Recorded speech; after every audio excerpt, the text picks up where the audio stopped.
మెదక్ జిల్లా మాసైపేట మండలం రామంతాపూర్ గ్రామ చివరిలోని జాతీయ రహదారి 44 పక్కన ఉన్న హంస ఫ్యామిలీ దాబా పక్కన గల అంబేద్కర్ విగ్రహం వెనకాల 11/1/2025 రోజున మతిస్థిమితం లేని ఒక మహిళ మీద ముగ్గురు వ్యక్తులు ఈ నెల 8న ఉదయం అందాజా 4:30 గంటల సమయంలో అత్యాచారం చేసినారని ఫిర్యాదు రాగా కేసు నమోదు చేసి దర్యాప్తు చేపట్టిన పోలీసులు బాధితురాలిని గుర్తించడం జరిగింది. అనంతరం అత్యాచారం చేసిన ముగ్గురు వ్యక్తులైన చేగుంటకు చెందిన కోళ్లు సప్లై చేసే వెహికల్ మీద డ్రైవర్ మరియు హెల్పర్లుగా పనిచేసే వారిగా గుర్తించి 13/1/2025న నేరస్తులైన A1 Syed Afroz son of Zakir, A2 Gaurav Basavaraj son of Jagannatham, A3 Mohammed Sahil alias Saheb son of Ilyas లను పట్టుకొని కోర్టులో హాజరుపరచడం జరిగిందని పోలీసులు తెలిపారు.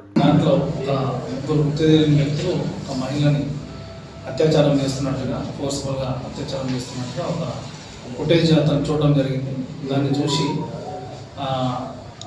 దాన్ని బేస్ చేసుకొని మాకు అదే రోజు మధ్యాహ్నం 2 గంటలకి కంప్లైంట్ ఇచ్చాం. దాని మీద మా ఎస్ఐ గారు కేసు రిజిస్టర్ చేసి నాకు ఇన్ఫర్మేషన్ ఇవ్వడంతో నేను వచ్చి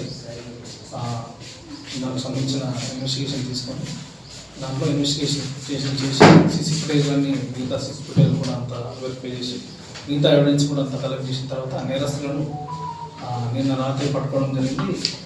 దాంట్లో ఉన్న నేరస్తులు సయ్యద్ అఫ్రోజ్, ఇతను తూపురానికి చెందిన వ్యక్తి, గౌరవ్ బసవరాజ్ ఇతడు చేగుంటకు చెందిన వ్యక్తి, మహమ్మద్ సాయిద్ అలియాస్ సాహెబ్ ఇతను బీహార్ సంబంధించిన వ్యక్తి, కానీ ఈయన కూడా చేగుంటలో ఉంటాడు. ఈ ముగ్గురు కూడా ఈ చేగుంటకు సంబంధించిన ఒక కోళ్ళ కంపెనీలో వర్క్ చేస్తారు. వాళ్ళు కోళ్ళు సప్లై ఒక డ్రైవర్, మిగతా వీళ్ళు హెల్పర్స్గా ఉంటారు. ఆ రోజు నేరం జరిగిన రోజు రాత్రి ఆ కోళ్ళు చేగుంట నుంచి కోళ్ళు తీసుకొని పోయి శంకరంపేటలో మరియు మేడ్చల్లో కోళ్ళు సప్లై చేసి వచ్చి తెల్లవారుజామున 8వ తారీఖు తెల్లవారుజామున ఆమె రామంతాపూర్ హంస రెస్టారెంట్ దగ్గర పరిసర ప్రాంతాల్లో చూసి ఆమె పైన అత్యాచారం చేసినామని చెప్పేసి వాళ్ళు నేరాన్ని ఒప్పుకోవడం జరిగింది. దానిపైన వాళ్ళని అరెస్ట్ చేసి ఈరోజు కోర్టులో హాజరుపరచడం జరిగింది.